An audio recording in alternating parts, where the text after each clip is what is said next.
chemist spirits are the cure for the common cocktail. We really looked at a wine that would go well for people who are pursuing an active and healthy lifestyle. Gin and tonic in an 8-ounce can. Dedication to our craft for over 165 years. It's no wonder that we brought this amazing liquid to the United States. The idea of aging in Cabernet cask is very unique. Du Nord is a place where people feel safe, where they feel welcome, where they feel wanted. And decided to create an organic vodka through a premium lens.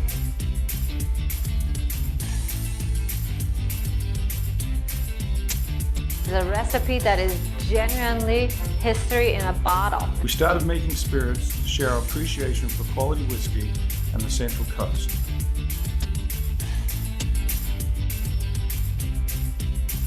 Salute. Cheers. This wine pairs with everything. We've always loved bringing people together over great drinks because we know that cocktails are the ultimate social connector. Pink Pig is a premium añejo cristalino that is shattering expectations.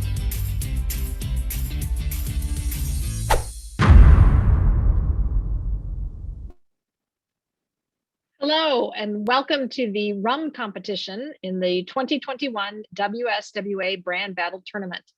This is the alcohol industry's premier pitch competition. My name is Michelle Korsmo, and I'm the president and CEO of the Wine and Spirit Wholesalers of America.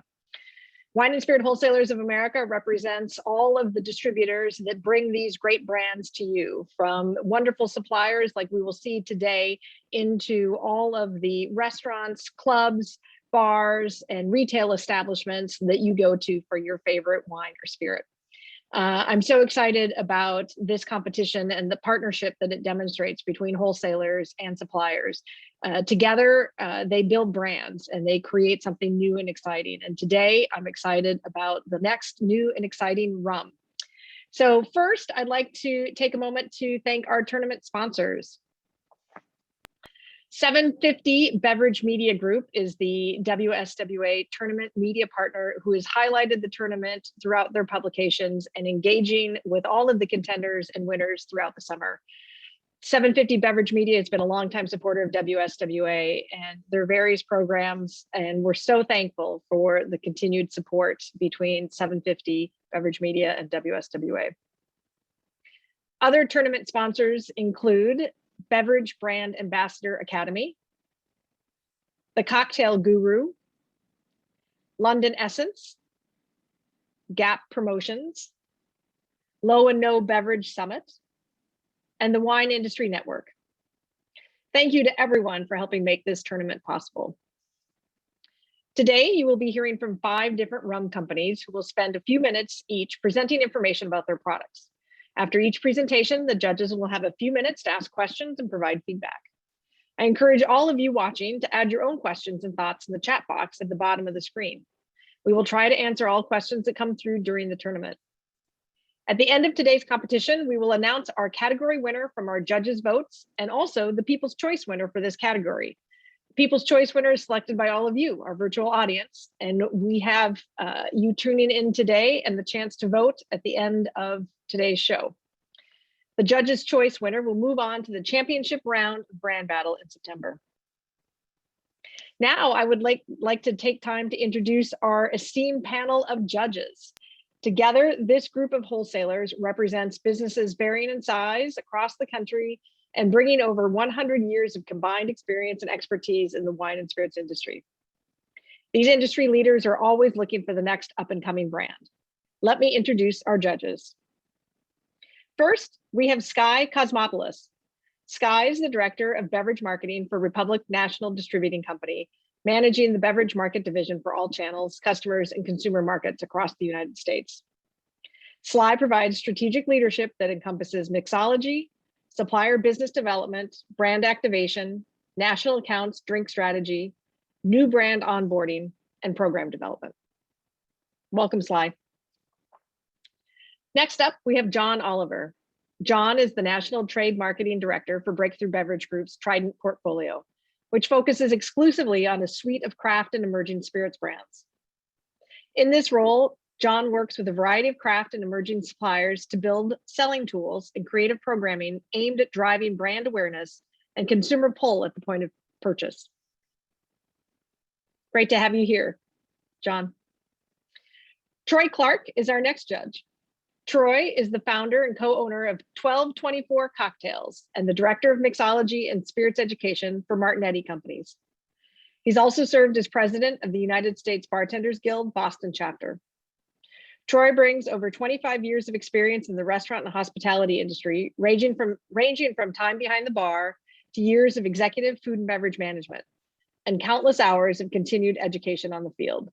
Troy, always a pleasure. Now we have Anthony Eckert. Anthony is the vice president of sales at Central Distributors in Arkansas. Anthony began his career in the beverage industry with Southern Glazers as a merchandiser. Anthony attributes his success from learning the industry from the ground up and gaining strong knowledge of each level of the business by firsthand experience. Excited for what you have to share with our contestants today, Anthony. Ginger Rainwater is our next esteemed judge. As vice president of spirit sales for Lippman Brothers, Ginger is responsible for spirit sales and on-premise and off-premise.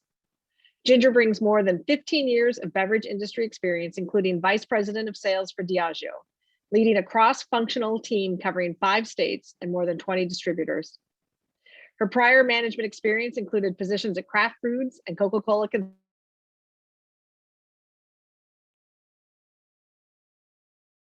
For today's tournament is David Rosenberg. David is the vice president and owner of Hartley & Parker Limited, Inc., a statewide distributor of wines and spirits based in Connecticut. As the 3rd generation owner, David strives for greatness in an increasingly dynamic and competitive market through a strong work ethic and challenging the status quo. David, wonderful to have you as a judge.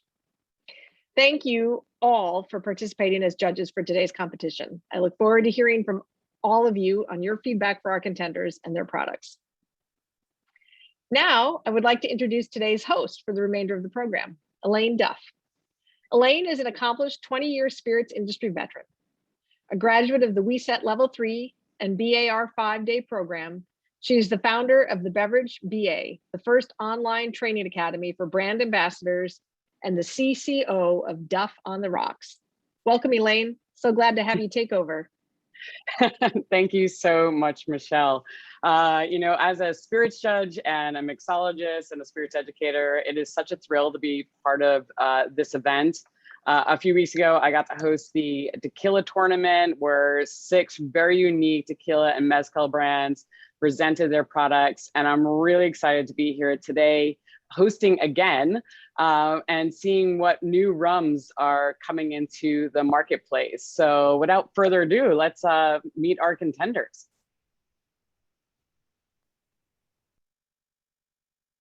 So the category, as I'm sure you guys know, is extremely competitive. And we had a ton of people that entered, very new and unique products that came here and entered the category.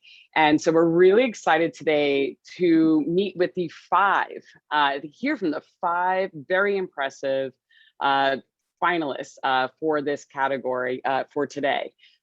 So without further ado, I'd love to introduce the actual contenders for today's competition.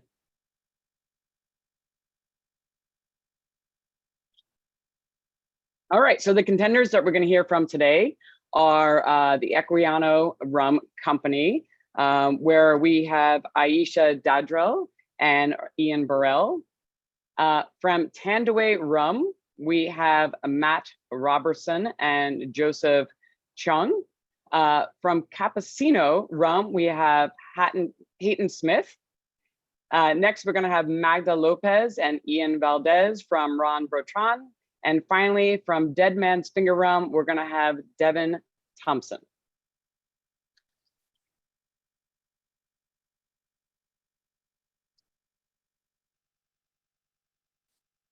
All right, so now that we know the players, let's get started. So our first contender of the tournament is Aisha Dadrell and Ian Burrell from Equiano Rum. Equiano Rum is the first African and Caribbean rum, creating a never before seen blend of 2 cultures, 2 distilleries, and 2 continents. So take it away, Equiano.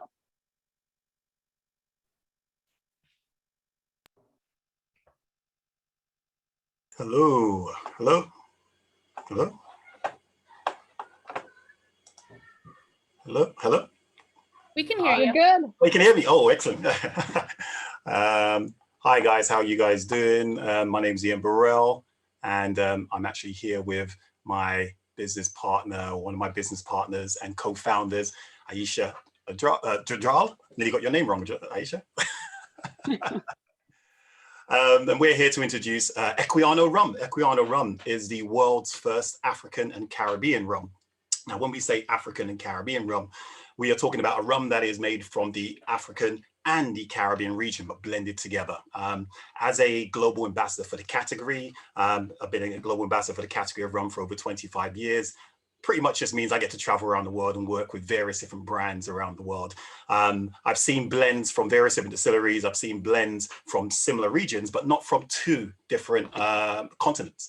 So we wanted to, as a team, we wanted to put together something that was unique, something that tasted absolutely amazing, and also took advantage of that growing category, which is the premium rum sector, which we're seeing not only in the United States, but around the world. People are now understanding that premium rums are as good as any other spirit out there, whether it's American whiskies or Scotch whiskies as such. So we wanted to create something. So what we blend in this particular blend is a 10-year-old rum that's been aged in once-used cognac barrels. And this is done in the beautiful island of Mauritius in the Indian Ocean as part of East Africa. That's aged for a minimum of, tropically aged for a minimum of 10 years, and that is sent all the way to Barbados. Now, that is then received by our blender and rum extraordinaire, a guy named Mr. Richard Seal from the award-winning Foursquare Distillery. He then blends that rum with rums that are aged in once-used American oak, once-used bourbon casks. And that's from the award-winning Foursquare Distillery. In fact, they call the Foursquare rums the Pappy Van Winkle of rums as such. So he puts those together, lets that marry, bottles that in Barbados, and sends that all the way to the US and sends that to the United Kingdom. Now, that is a long process for a rum of this type of quality, but it's very, very important for our story, our brand identity. Not only do we want to create something that tastes absolutely amazing, not only do we want to have a premium product, we also wanted something that really reflected our name. And I want to pass on to Aisha, who will tell you why we are called Equiano Rum. Thanks, Ian. So folks, you'll all know the names Frederick Douglass and Martin Luther King. Well, Equiano influenced them all. He really did change the world. Olaudah Equiano was a writer, entrepreneur, and freedom fighter in the 1700s. Like our rum, Equiano was born in Africa. Aged 11, he was enslaved through transatlantic trade, and he was aboard naval ships, journeyed to the Caribbean. Aboard naval ships, he taught himself to count, trade, read, and write, and eventually saved enough money to pave his way to liberation. Settling in the UK eventually, Equiano was compelled to write his memoirs, and as one of the first African writers to have his works published, it would be the first written account of enslavement. Equiano went on to become a prominent figure in the abolition movement, with his works influencing the Slave Trade Act of 1807 in the UK, which in turn went on to influence abolition all over the world. Equiano was a really brave visionary, and his beliefs in freedom and equality really mirror our own as 4 founders today. As a proudly BIPOC and female-owned business, we're really committed to a greater purpose than profit. Before we had our name and before we had a liquid, we put philanthropy at the heart of Equiano Rum. And today we proudly grant 5% of profits and £2 and $2 of every bottle that we sell via our website to ground-level freedom and equality organisations every year. We're really proud that in our first year, we're already supporting Anti-Slavery International, the oldest human rights organisation in the world. And that fantastic. Is rum. Thank you so much, Aisha and Ian. Now I'm going to hand it over to the judges for some feedback and some questions. Sly, I would love to start with you. Yeah, absolutely. Thank y'all for that story. It was that was fantastic, and I definitely enjoyed the rums, both marks. I definitely got some vanilla, little citrus, and what have you. Absolutely enjoyable. I love the book that you guys sent to kind of tell the full story between. I judge spirits on a multiple of different things. And a key thing for me is a reason to believe, and you definitely have that story behind it with your connection to the consumer and the story. One question I do have for you guys, I know with rum, rums, the labels, really don't tell us a lot about a brand, especially, the age statements aren't as clear cut as other spirits. So like if we have a cognac, it's very definitive. Is there, you were saying, minimum of 10-year age, minimum age and what have you. Is there a reason from a package perspective, not really giving age statements or not telling a lot about it? Like for your light, for your one rum, it's your light. It really doesn't tell a lot about the package. And a lot of consumers aren't that educated when it comes. Labels can tell a lot about a spirit. Can you tell me kind of your marketing or your kind of, why y'all went in that direction with the bottle? Yeah, great. I mean, when it comes to marketing, Aisha is the queen of that. But in regards to not putting an age claim on the bottle, you're right. There's a lot of rum charlatans out there that, and it's only because they're trying to make their product look a little bit older than what it is. And we decided that what we'll do is not actually lead with an age claim. That is something that you can discover as a consumer. As you see on our bottle, it says a journey of discovery. Yes, our rum is a minimum. In fact, if we put an age claim on it, will be 8 because the youngest rum we use in the blend is 8. But we do have rums in there that are over 14. So it is about a blend of 2 different rums and 2 different cultures to create that profile. And the types of consumers that we expect to be calling for an Equiano will be as discerning enough to actually understand that, or discerning enough to actually ask the question, how old is the rum? And then we can explain about tropical maturation, because 8 years in Barbados and 8 years in Mauritius is a lot different from 8 years in, say, Kentucky or even Scotland. Actually, it ages a bit faster. Right. Fair enough. Perfect. So David, I saw you had your hands up. Thank you, Sly. Great. Thank you for that. First of all, thanks for being part of the competition. And the rum is wonderful.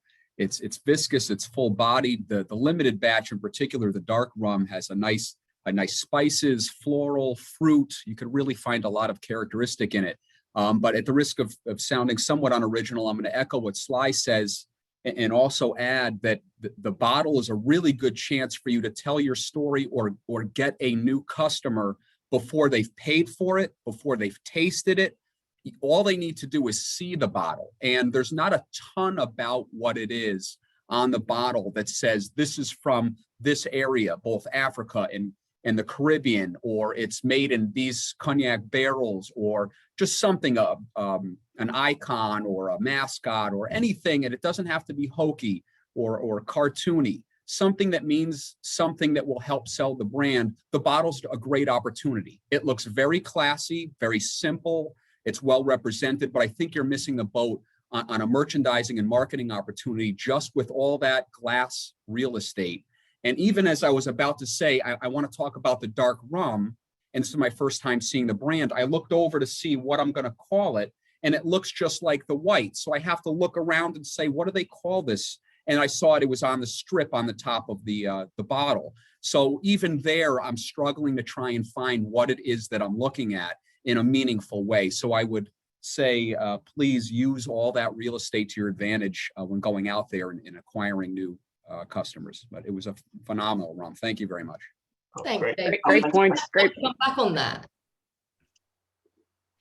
Great points, David. Troy, I saw you had your hand up. And John, you next, quickly. Yeah, no, I just wanted to say that it's very refreshing. I thought that from an on-premise standpoint, we're always looking at what we can add to how you can differentiate your back bar and introduce customers into something new. I loved that it's 43%, that it will stand up. It does really great in some different cocktails. And fabulous blending 2 different continents, which brings more value in a premium rum, showing something very different and bringing a customer into another segment in this fabulous category. Thanks, Troy. Thanks, Troy. John?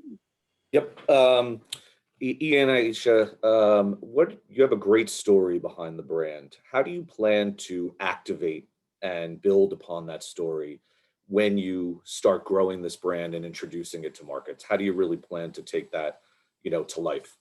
Thanks, John. So I'm actually going to pick up on some of the points that David made as well. You're absolutely right. Look, we're really aware that we have this incredible true story in the name Equiano. And that's very unusual for a rum company, for most spirits brands, actually. And David, to your point about the glass, we knew that we needed to stand out aesthetically, both on the back bar, but also to the consumer. So as you'll see with most rums, most rums have a paper label. We opted very clearly to move away from that. But on a glass only front, what we've done is added a bottlenecker that will go on to every bottle that is sold, and that brings the story to life as a first point of call. John, to answer your question more fully though, from a marketing perspective, look, we're putting a lot of money into bringing this story to life, and that's through various different means, through basic things like bottleneckers, to other things like sending the book to lots of people and making that widely available, to having lots of content. We're currently working on some content in both Barbados and Mauritius that will tell the story of the man, looking at other creative ways to tell the story. And then also we've got this incredible opportunity to look to influencer and celebrity in a really credible way, look at our heritage and our provenance of our liquids, and utilize people in the right way to start to put some interesting narratives alongside our story. I think the key thing for us is we've got a massive Aisha, unfortunately, I'm going to have to. We had a lot of time. We ran out of time. There's lots of ways to answer that question. There is, but Aisha and Ian, thank you so much. You guys did a great job. Thank you so much for kicking us off and great questions to the judges.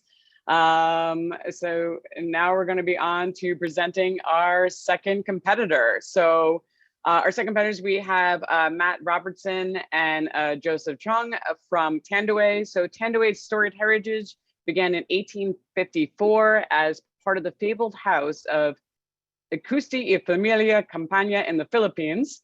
Since its founding, it has garnered over 200 internationally awards and is highly regarded as one of the world's most distinguished rums. I look forward to hearing their story about your rum. Take it away, Matt and Joseph.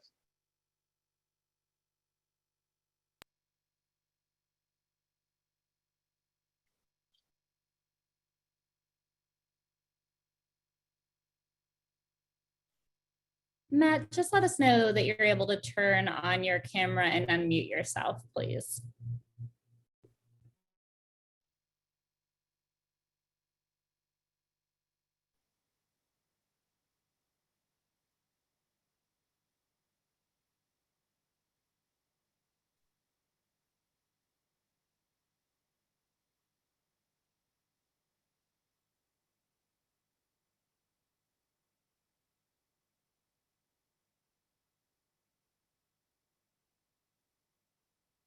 Hi everyone, my name is Matt Robertson, and I'm excited to share with you one of Asia's best kept secrets, Tanduay rum. You may be surprised to know that we're the #1 selling rum brand globally, with tasting medals that also make us one of the most decorated spirit brands in the world.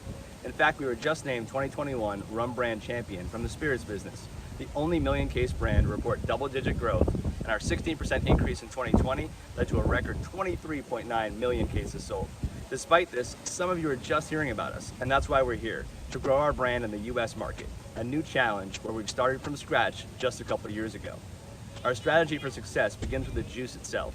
Since 1854, generations of artisans have dedicated their lives to perfecting the craft of rum making, using heirloom sugarcane grown in volcanic soil across the tropical islands of the Philippines, a part of the world that most people don't associate with rum, despite some of the oldest sugarcane originating in Asia before growing in the Caribbean.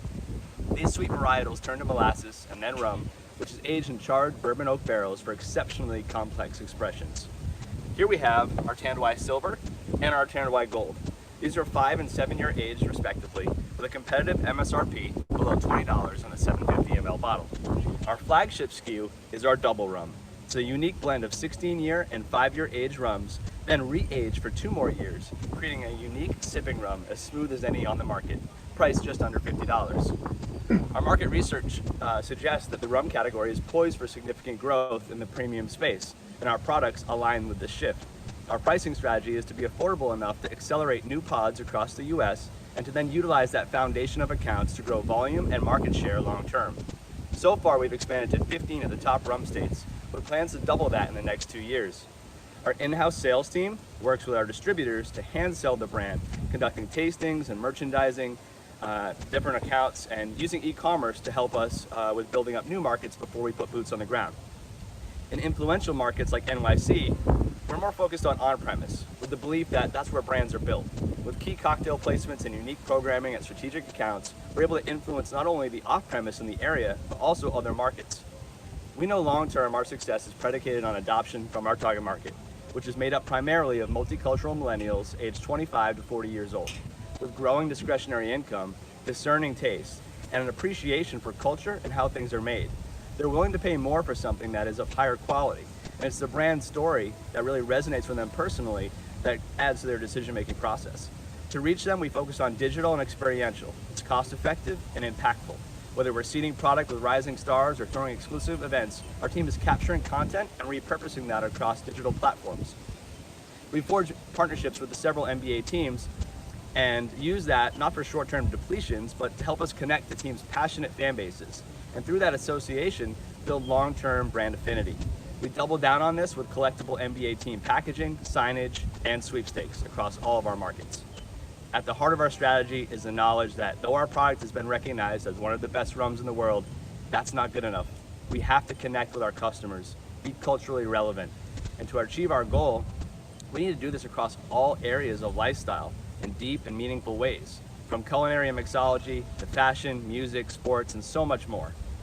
The Next Round New Artist series that we did when we launched is a great example of this. We created a free, intimate concert for New Yorkers and giving an opportunity to showcase rising stars in NYC. One of those artists just happened to be Cardi B before the entire world knew her name. For our customers, it's about the experiences that they have and the memories they create when they drink Tanduay. That means everything. If we're successful, we'll not only sell more rum, but we'll also elevate the rum category and reimagine how people drink rum around the world. Thanks for learning about Tanduay. Happy to answer any questions along with my partner, Joseph.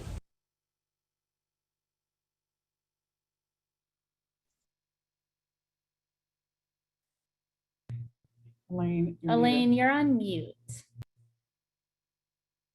So unfortunately, due to a bad internet connection, Matt wasn't able to actually present the brand, but Joseph is definitely going to be here to answer any questions. So let's jump right into questions. John, let's start with you. Thanks, Elaine. So can you just talk a little bit about more what Tanduay means? What does that brand name mean? Where did it come from? Hi, thank you for that question. Tanduay, actually, the original name of Tanduay, it's the name of the original distillery. So it's the place where the original distillery was. So it's the meaning is peninsula. So it's called Isla de Tanduay. So it's where the first Tanduay distillery was. So it's I believe it's a Spanish word. Okay, and is that where you producing that in the same distillery nearby? Where is the brand being produced now? Right now, the head office of Tanduay is still there in Isla de Tanduay, and then because of the expansion, we have 3 different distilleries within the island of the Philippines. So the original distillery is being converted to museum. So we're going to showcase all the equipment that we used before. So that's the plan for the original distillery. Wow, okay. Really interesting. Anthony, you had your hand up? Yes, I had a couple questions. So one, I'd just like to say the double rum, the package on it with the descriptions and calling out the 16-year-old age statement, or the just the information on the package is awesome. The product's great. Internationally, it sounds like you guys are doing a lot of cases. As you try to make your way into the U.S., what's your target demographics, internationally, and the target demographics you're looking for to deliver on in the United States? Thank you. For the whole portfolio of Tanduay right now, because we already have 7 SKUs for the US right now. So the target demographic for Tanduay products is from 25 to at least around 50, 55 years old. Because we have the premium rum, double rum, and then we have the flavored rum for younger generations. So we are targeting from 25 to say 55 years old. Thank you. Thank you. Great stuff. Sly, you had some feedback or some questions? Yeah, I did. I really enjoyed all of the three marks that I tried. You know, listening to what you were saying, I loved how you're, you have to hit on premise, you have to hit off premise. I love that you really called out that multicultural millennial, your demographic. You have that digital social aspect. Really staying culturally, relevant was great, because really that viability in the market, that how are you going to make your brand successful long term, right? Not just short term. So kind of loved all that. Loved the POS and the marketing brands that you guys sent with it, because managing the beverage marketing mixology is a big component. And how do you make that brand, that bottle, just so it's not just a bottle placement, but bringing it to the forefront? And your cocktail culture book really spoke to, hey, we've got a brand that can be sipped on solo, but we also have relevance, and it has application in cocktails as well. And, from your marketing, from, staying culturally relevant, from fashion and art and music, kind of love that whole package, with that. So, I really don't have any questions, because y'all answered it. And then the previous question, what does the name mean? Again, love the Asian sugarcane juice as well, because again, it's what makes it a little bit different when you're talking about sugarcane. I think that adds to it. So I absolutely love the brand. So thank you for sharing your story. Thank you. Thank you so much, Sly, for that great feedback. And that's all the time we have for Joseph. Thank you so much. Great job. Next, we're going to hear from Hatton Smith with Campesino Rum. Campesino Rum began when the founder, Hatton Smith, lived in the Panamanian jungle, illegally running off the grid rum still. I cannot wait to hear the story. Take it away, Hatton. Thank you. Yes, so I got into the rum business in quite an unusual way. When I was 19, I moved down to Panama, and I began living on an off-the-grid farm in the jungle. And when I say off the grid, I mean no internet, no electricity, no running water. We would bathe in the river, snakes, spiders, big cats living in trees. And while I was down there, there was an old rum still, 125-gallon pot and column rum still, that was brought down and hid at the base of one of my hiking trails. So being a young, ambitious man, I moved into the still, and I began harvesting cane right off the farm and making rum. And so I grew a quite nice little bootlegging business. And while I was down there, the only people that would live farther back in the jungle than I would be the farmers, the campesinos. And I grew a really great bond with these gentlemen who would come by the still sometimes right at sunrise with an immature coconut, slice the top off a coconut. It was called a pipa, and say a ron con pipa. And we would have this great little bartering system where they would bring me food, help me around the still, and I'd give them what sometimes they desired most, which was rum. So I took this passion, and I wanted to create a real legitimate business that was this time legal, because previously it was been doing illegally. And so I started doing all the research I could onto rum. And this is where I discovered what I like to call rum's dirty little secret, which is where producers will add things like sugar, color, and flavoring additives, sometimes such as glycerin, to make rums more syrupy and sweeter. And in this process, I grew up in the coffee industry. I applied something from the coffee industry that I learned as a kid to the rum industry, which was taking the flavors from different countries and blending them to create a more uniform, scalable flavor. So we have what I like to call my baby. This is our aged rum. So something you can see that's really unique that we do is we list the exact blend percentages right on the bottle. And rum, there's a big lack of transparency in the category. And so because of this, I wanted to create a label that was extremely transparent. You'll see right here, we list all the distilleries that we work with, the flags of the countries, and once again, the blend percentages. Also a quick overview of how the product's made.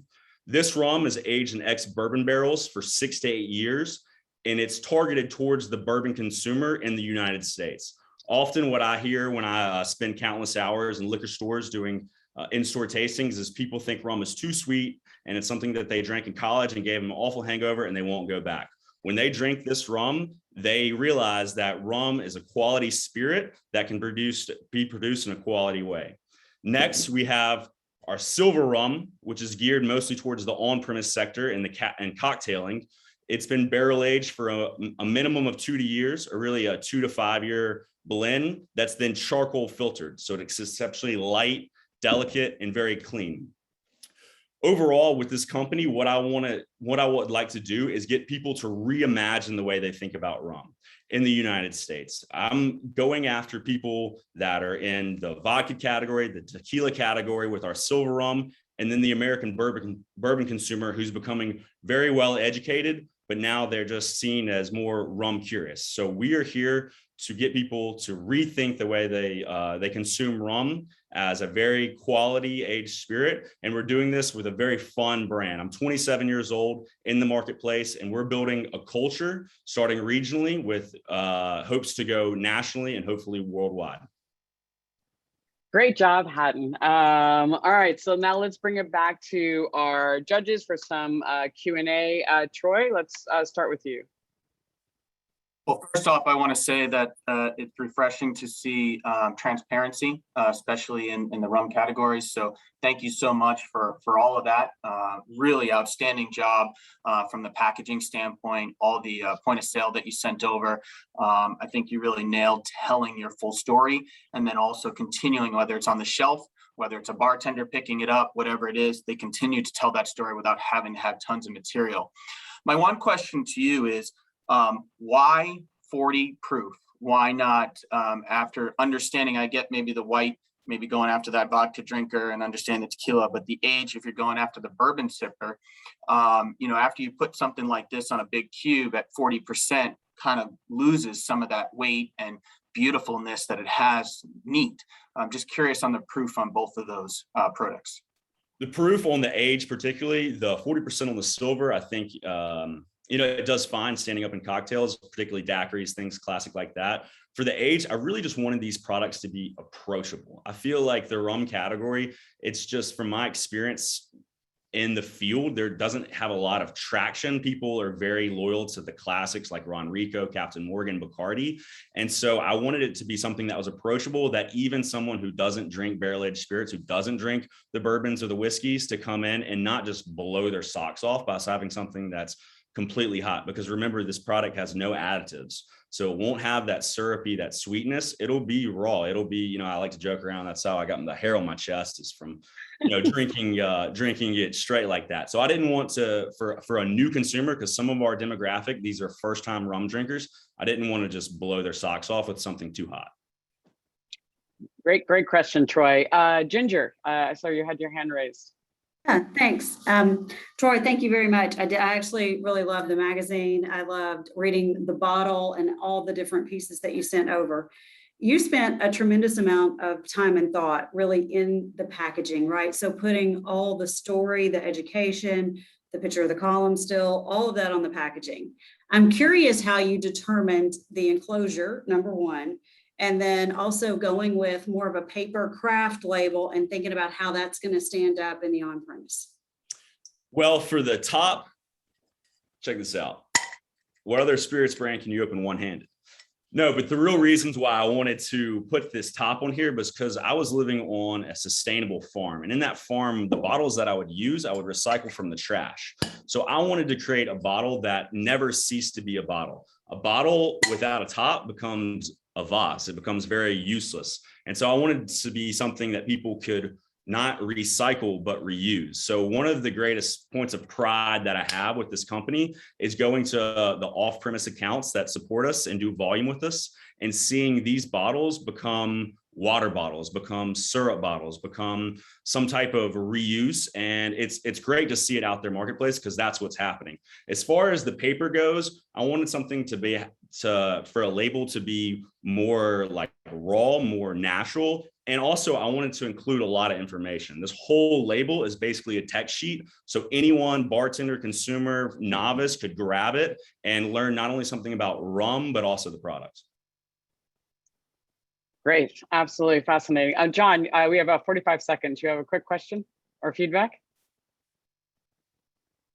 Yes, one feedback. Cheers to you for actually living to tell us this tale and not getting killed by snakes or wherever you were in the depths of the jungle. But if you could just provide, I guess, a little bit, I asked this of another brand, but you again have, this is a really unique story as to how you got, you know, the inspiration to create this brand. How do you plan to continue to tell that story as you grow more and more across more markets and launch across more markets? How do you activate that story in the market?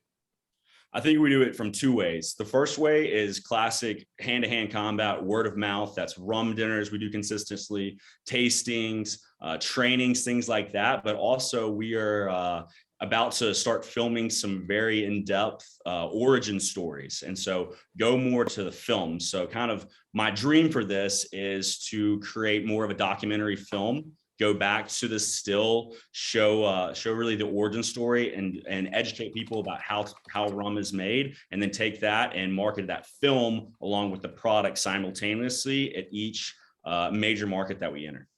And shots of you jungling, swinging through the jungle. Come on now.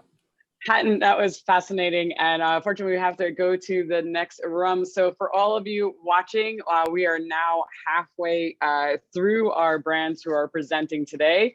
I hope you are all enjoying hearing from our contenders, as well as all the feedback and question from our judges. So next up, we have Magda Lopez and Ian Valdez. From Rum Botran. Rum Botran began with a big leap of faith when 5 rum-loving brothers made one eye-opening journey from sunny Spain to glorious Guatemala in 1940 and never looked back. So tell us more about Rum Botran.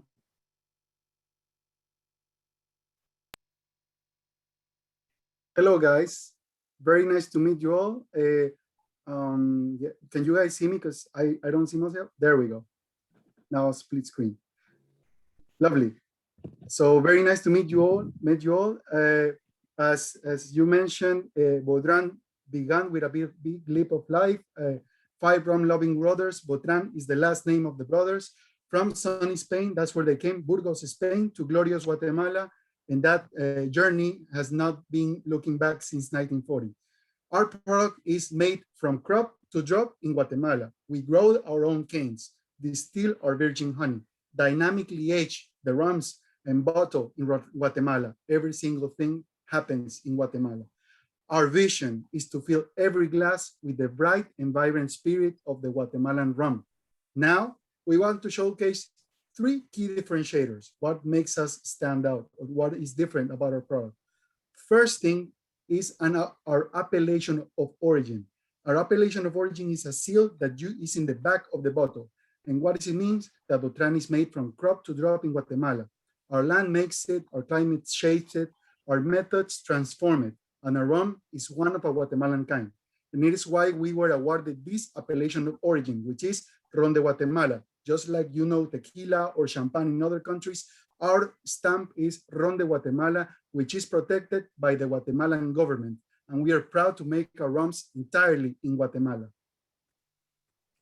The second key is that our rum are unique ingredients and is a unique process. Our rum are distilled from virgin sugar cane. As you can see, this is a virgin sugar cane that gives the rum the flavor sweet. And the second, we use a special dynamic system aging. That means that in each rum, we use a different cask. We transfer the rum from cask to cask to obtain complexity in aroma and flavors. And the last one, we don't add sugar because our process is a natural process. So that's the second, unique ingredients and process. The third is our sustainability in action. We are the first sustainable rum in the world end to end. And that is certified by ISCC. We have what it's called the ISCC Plus, which is it's a global certification. The base is the headquarters in Germany, It's very rigid, very strict, and controls every single step of our process to guarantee our sustainability practices. And that seal is also in the back of the label, and we keep it as long as we remain sustainable. We became also, we come from a corporation that is carbon neutral. It became carbon neutral this year, actually, which is SGS certification. This means we self-mitigate our carbon footprint. We don't buy, we do self-mitigate our footprint. So again, 3 points, and this is our essence. It's more than rum, and it's more than fantastic. That's why we call it Rumtastic, and it shines through everything we do. Sustainable, fresh, Guatemalan, rum-loving, eye-smiling, friendship starting. Magda. And let us share Rumtastic moments together. Cheers. Cheers, and thank you. Great job, Ivan and Magda. Now I'm going to bring it back to our judges for some Q&A. Anthony, why don't we kick it off with you? Anthony, you're on mute. Sorry about that. I don't have any questions other than just really making some comments about the brand. The juice is fantastic. Once again, just phenomenal on the 18-year and the 12 as well. And I'm just kind of curious as to pricing strategy on these and what your target retail on each of the SKUs. And it's kind of hard to tell from the package if you guys are competitively below that $20 range or the premium above $20. So what's your target retail on these rums? The good thing about our rum is we have a wide range, but it sits, the 12, which is, I would say, the one that we sell the most, maybe in the US, sits around 21. So it's premium, a premium accessible. That's how where we stay with the premium range of 12. And then you think of 18, and 18, that one goes up, it goes up to 40. So again, we convey a wide range for all type of consumers. Thank you. Great. Thank you. Sly, you look like you had some. You have anything to add to that? Yeah. Some feedback? I did have the 18-year-old. I absolutely loved. Like it was just I got anything aged in sherry cask is great. Right, especially after COVID, operators are really trying to right size their menu from last year, and through this year, and people were trying to drive innovation with different techniques and different things like that, and try and push these to expand beyond just the core basics, right? So how are you planning on marketing your product and making it stand out among the competitive set? Like, do you have a cocktail strategy? Do you have like a target audience? It's hard to tell from the bottle whether it's an older demographic. I see a little bit of, like when I look at the bottles, I see a little bit of Bacardi kind of in there, trying to capture that. So, how are you gonna make it stand out? Is there a cocktail strategy, demographic, what's your plan on premise? Sure. First of all, thank you for the question. Great question.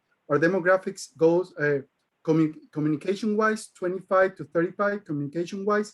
However, we do see that we have a great since we have a great range, because we cover from like really young rums all the way up to 18. So we have a wide range, which allow us to cover a wide range of consumers as well. Communication-wise, 25 to 35 millennials, which is the type of consumers.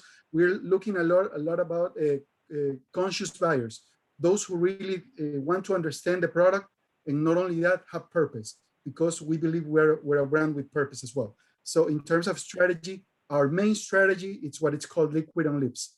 The truth about our product are two things. When you try it, we get really good feedback. That's one. And the other one is, I love questions, because the more you ask, the more people understand the truth about this product, which is based on this great intrinsic side. So based on that, you mentioned COVID. It's true. What we're working more in COVID communication wise is to working in tools such as AR to even put even more information for consumers to be able to understand further, look at our fields, our aging facilities in every single bottle. So you will be looking at that in the near future, I hope. John, do you have any feedback to close us out? Yeah, I think you Thank you, Ivan. I think you kind of just addressed that, but my question was about it's a drastic package change, you know, versus what you see, you know, on some of our backgrounds here versus what's on your website. You just kind of alluded to it, but what was kind of the thought process about the change behind that? And if you could kind of just speak a little to that. Sure. Very quickly. Sure. Quickly, Botran is Guatemala's top-selling rum. And the nature of Guatemala is to take that Guatemalan essence into the bottle. Not only that, but to put forward all the qualities that the product has. So when we did this new packaging, we wanted to put the new, fresher looks of Botran, adding more information about the product. So much more of that you're going to see in the near future as well. Okay, unfortunately, time is up.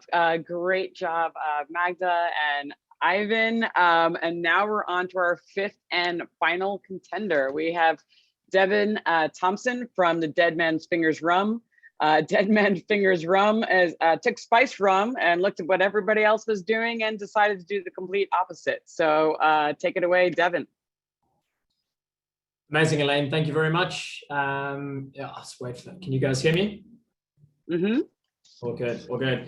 Hi guys, yeah, it's Devin Tomlinson here speaking to you from North London at the moment. Currently, obviously, still in a bit of a quarantine situation, but obviously I represent the brand Dead Man's Fingers, and obviously, as we alluded to, rum that actually breaks the rules. For us, rum that gives convention the middle finger is obviously our rap sheet for that. But where it all began and where it all started with this original spiced rum that was obviously sent around to you guys. Our spiced rum actually started in St Ives in Cornwall. We call it the Wild West of the UK. And unfortunately down there, very isolated, very different to the climate, but it's very surfing, seafood, and outdoor drinking occasions, thrill seekers in terms of that space. And for us, it was created by a man called Nathan Hayes. Nathan Hayes created his first batch, 600 bottles out of the Rum and Crab Shack. Actually originally a chef, Nathan Hayes traveled around the US and Asia, picking up influence and flavors that he wanted to put into his own brand. Originally, the recipe that we created has got two unique flavors in it as a spiced rum. One of them is Pedro Jimenez. So Pedro Jimenez ice cream, something quite synonymous with the Cornish way of life, as well as saffron cake. So two unique botanicals that we obviously put into our spiced rum. So you guys will know what this is here, cassia bark. Just two of our key unique botanicals, as well as a lot of orange peel that goes into the botanical process. So it's a 43%. It's originally a Panama 2-year-old liquid. We bring that liquid over to the UK and we re-rectify it in Bristol. So we call it our spiritual home as Cornwall, but our production facility, we have a double retort still, a 400 litre currently at the moment in Bristol. And that is where all the creativity began. We look at rum and we obviously turn it on its head here in the European market. Looking at new consumers coming into the category, people that loved music, the creative side of the category, and for us, rum that started breaking the mold in terms of drinks. Why does it stand out for us? Firstly, for me, the packaging. I think our packaging is very unique in terms of retail and on-trade. We get a lot of amazing feedback on the on-trade. Our brand definitely stands out on the shelf, but more importantly, the attitude of the brand. We're very unconventional, whereas rum looks at parrots and palm trees. Us as a brand looks at an unconventional and an attitude-based consumer. What is a dead man's finger? In folklore, a dead man's finger was actually the part or the gill of a crab that if you ate it, you would die in terms of the myth and folklore. But what actually happened was it was used as a way of bringing up seawater for sailors if they'd fallen overboard. So there's a bit of folklore behind that in the southwest of England and the whole rum culture that pirated rum into the southwest of England. In terms of us, opportunity, just obviously the growth in the spiced rum category that we're seeing internationally, as well as in the US, very accessible for cocktails, very approachable flavors. And for us, especially in the US, we've just brought in two unique flavors. One is the coffee, traditionally roasted coffee that we've added into that post-distillation with our 6 botanicals. And on the back of the success of tropical flavors, a roasted pineapple, obviously very delicious in terms of cocktails and serves. So obviously beyond that, from our side, the awards, we have got 30 gold medals in the last 3 years. In 2021, the Rum and Cachaça Awards, these 3 expressions won gold medals, as well as a double gold at the San Francisco this year with the spiced. So as a brand, we obviously be on the map, quite new to the US. But in terms of our price positioning and as a brand, we're looking at around 10% above Sailor Jerry or 10% below Kraken in terms of our range. So below $20 in that price point. Our target market, definitely a little bit of a younger demographic. We're looking at 21 to 35, 40 years old, 60% male, 40% female, passion for music and creativity, very outdoor driven, vocal and opinionated, very experimental in terms of the cocktail space, some vodka drinkers and bourbon drinkers in that space, and juggling a very strong work and social life in terms of that brand. If there is any time, Elaine, before we jump to questions, I obviously have a little secret corner storm recipe. We're at time. Yeah, time. Sorry. Okay. I realized I was on mute. I was trying to get there and I was like, whoops. But thank you. That was great. David, let's start it off with you with some feedback and some questions for Devin. Great. Thanks, Lane. Devin, this is an awesome and unique product line. Really appreciate seeing something new and flashy, and you guys are comfortable with who you are and who you want to be. I think you've done a great job. The bottle certainly speaks to a lot of what you had stated, that you're a unique, fun brand. You're going for that younger demographic. It's definitely a suspicious bottle, yet you're asking yourself questions. You want to go over and pick it up and check it out, what it's all about. I really like that a lot because it sells itself off the shelf. But you're going into a category that's pretty big, and your spiced rum is totally unique. And I would submit that's a good thing from some of the major category leaders. Spiced rum, I sipped it thinking I was going to get something, and I got a completely different experience, which again is a great thing. How are you going to give this the legs it needs to be successful out there and not just be confused with another big category leader spiced rum? Do you have cocktails that are going to be popular? Do you have a marketing strategy that's going to explain to people what they're supposed to do with your products? I would say that's very important for you to keep going once it's pulled off the shelf. Give people something to do with it.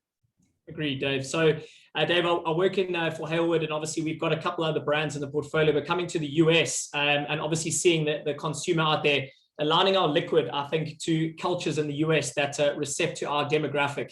If we look at males, you're looking at the younger demographic of males, the bourbon drinker, someone drinking old fashions, someone trying to play around in that rum-based cocktail culture. But in terms of vodka and gin, we're seeing a huge culture of people from vodka and gin coming into spiced rum and experimentation. So bleeding into different categories, we're looking at Moscow mules, twists on common classics, rum old fashions, for example, that twist on good classics. But for us, it's all about getting into the space of in front of consumers, liquid on lips, creative cocktail spaces. And as I said to you, bleeding into other categories. We're not a conventional rum. We look at that new demographic and want to be a bit different in that space. Great response and great question. David, I was on Troy. I started that you had your hand up. Yeah, Lane. Wanted to comment, thought you have a really strong social media presence, almost 27,000 followers. I thought really, really strong. That speaks to a lot of the work that you're doing and understanding digital space. With all the trend going in completely natural, is this in all your products? Are you using 100% real spices? Is that, or are you using natural flavorings? I did see that you have caramel coloring in some of the products on there, but as you're trying to break through this market, are you using all real spices and following that trend, or are you using other flavorings that are going into it? Thanks for the question there, Troy. Yes, so with regards to Dead Man's Fingers, it is a 2-year-old Panama liquid, and as we said, we re-rectify it in Bristol. Those are all organic and natural spices that we have. So it's clove, ginger, and nutmeg, as well as cassia bark that we put into that, but that's the predominant flavor, as well as orange peel, lime peel, and lemon peel that go into that. So predominant flavors for us, it's all organic. It's actually a lot of the botanicals we use in some of our gins we make in the UK. So yes, it is all natural, to answer your question, Troy. And some of the flavors for the other brands are natural extracts for our pineapples, mangoes, and all those kind of flavors, the tropical side of things. Great question, Troy. Anthony, we have about 30 seconds left. Do you have a quick question or feedback? Yeah, real quick. I was just researching the brand and noticed y'all have a CBD infused rum, and that's a growing category right now in our segment, it seems like, and I just was kind of curious about that, if you could speak to it real quick. Yeah, so we, Troy, Anthony, thank you so much for asking that, but we were actually the first rum in the world to add CBD into rum to break the convention. We've got it's a hemp rum. that's available in the UK at the moment, in Europe, and hopefully at some point there. But the first of its kind, we do add hops and CBD oil into that process. That is post distillation as an extract into the rum, breaking category, breaking convention, and for us, something very unique in the rum space, bringing new consumers into category. Thank you so much, Devin. That's really fascinating stuff. Great fun packaging. Well, I want to say that is it. Thank you, everybody. Thank you to all our contenders and our judges. These presentations were really interesting. And the judges' feedback and questions, I hope that it kind of expanded everybody's knowledge about the contender, about the category itself and the various brands. Now we're going to send our judges off to do that difficult task. They're going to be deliberating on the category's winner, who will move on to the championship happening on Tuesday, September 14th. And while they deliberate, I'm going to ask all of you to vote for the brand that you would like to see for the People's Choice Award for today, based on the pitch and the bottle. The voting box is popping up now. All right, so now while the judges deliberate and you guys are voting, we'll once again hear from Dale Stratton with SipSource. Dale is going to spend a few minutes sharing that valuable information on the category that the WSWA has obtained from SipSource data. Dale, I'll pass it over to you. Thank you very much, Elaine, and fabulous presentations. Interesting to see all these exciting rum products coming to market. Looking at SipSource data, which is an aggregation of distributor depletion data, we can see that the spirits category is really doing very, very well. Coming out of the pandemic, it's growing 7.2%, where wine is suffering a little bit, that bottom line down minus 1.4%. If we go to the next slide, one of the strengths of SipSource data is being able to look at the on-premise, and you have spirits on the left and wine on the right-hand side chart here, and you can see that we've broken this out with that blue line being off-premise sales on both sides and the bottom line being on-premise sales. So as on-premise is opening up, and we see this with that April data, a sharp increase in trend, still in the negative, a long way to go before we're back to full speed within the on-premise, but we're seeing improving trends, especially on the spirit side of things, which is only down 29.3% after being down almost 50%. Next slide, please. Digging in a little bit and looking at some categories and talking about this, rum category remains the fourth largest volume category in spirits. You can see that it's lagging that 7.2%, and rum is only growing 2.4%. But there are bright spots. If we go to the next slide, please. And as we break out of the rum category, we break it into traditional, spiced, and flavored rums. And we see flavored rums doing very, very well, growing 14.7%. We're getting great growth out of the flavored category, while traditional and spiced are still in the negative, not growing at this point in time. Next slide. That flavored rum is gaining momentum, and I wanted to put this, that's the top line that you see there is flavored rum, and that over the last year just really continued to gain momentum. So it is getting stronger and stronger. We see traditional rum starting to spike back up. I think some of that related to the on-premise as people start getting back out in there into the summer months. Should be helpful as we go forward for traditional rum. But right now it's about flavored rum from a growth standpoint. Next slide. Also, when we look at this, I found interesting is that the flavored category is actually now larger than spiced in the on-premise. That spiced is second in just short of the traditional side, which obviously the largest. But in the on-premise, flavored rums are now bigger than spiced. And I found that to be surprising and an interesting insight as people build on that business in the on-premise. Next slide. From a size standpoint, 175s and 750s are driving the growth. Not only are they the largest, they are the growth engines. 1 liters, of course, predominantly in the on-premise, down 20%. Next slide. Then if we look at it, and we heard many of our contestants speak about this, the growth really is in the high end, and off of a small base, we're seeing really good growth, 11% for the super premium rum category. Rum category has always struggled a little bit in that premiumization. This could be where we really start to see it break out and that higher priced rums continue to grow and do better. Next slide. From a regional standpoint, the Pacific region is lagging, and we see actually almost as we go east, we see a growing strength in trends, and that the east side of the country and from kind of Texas over up through the South Atlantic into the Northeast, that's where the growth is for rum. And that's where the hot spots are. The South Central, which is that Texas, Oklahoma, Arkansas area, is leading growth up 6.2%. With that, I think we're going to turn it back over to you, Elaine, so you can have the fun part of announcing today's winners. Fantastic. Thank you so much, Dale, for all that great information. All right, so I am now really excited to announce today's winners. Our first up is our People's Choice winner that all of you, our viewers, selected. The People's Choice winner for the rum category is...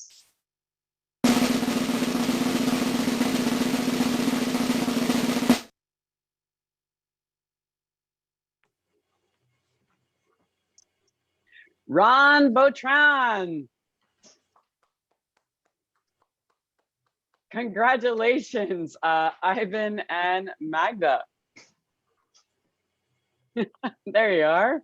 Ivan, congratulations. You must be so excited.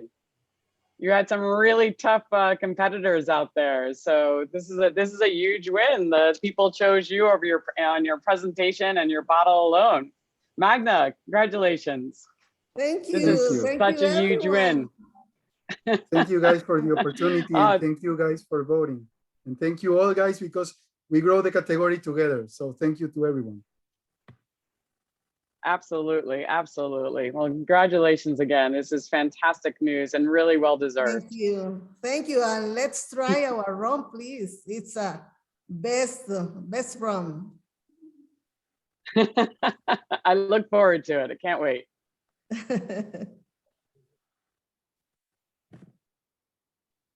All right, so next up, Magda, there you go.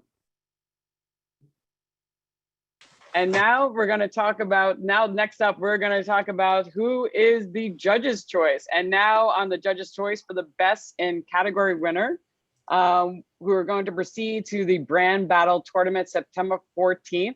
Today's rum category winner is...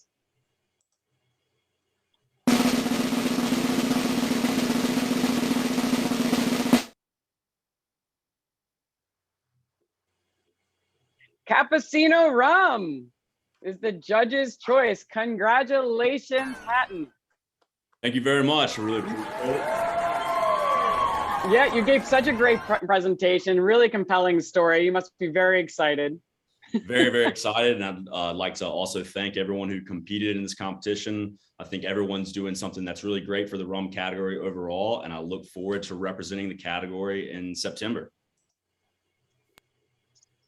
Absolutely. Well, awards are going to be, just so you know, awards going to be mailed to you in the next few weeks. Again, I want to thank all of you contenders who participated today. You all had some great, unique products and great presentations. I look forward to seeing how they all do in the future. And also, I'd love to thank our judges for all their thoughts and feedbacks, questions today. You know, it was very valuable to everybody involved. I hope you all had a great experience throughout today's program. All right, so for everyone viewing, all the contenders' information can be found on the online brand battle directory. A link to the directory has been placed in the chat box, but can also be found on the tournament website. But we'd like to make you all aware that, especially members of the media in attendance, that there will be a category winners virtual press briefing following the broadcast, and you'll hear from today's winner about their experience and be able to ask questions to support your reporting. You can find this link also in the chat box, or email Elena at WSWA.org for more information. But again, thank you all. What a great job you all did. And I want to thank all of our sponsors today for today's tournament, especially 750 Media Beverage Group, as well as our tournament sponsors, as well as our other tournament sponsors. So for all of you watching, we really hope that you enjoyed today's programming and that you watched our other tournament, Tuesday's competitions this summer.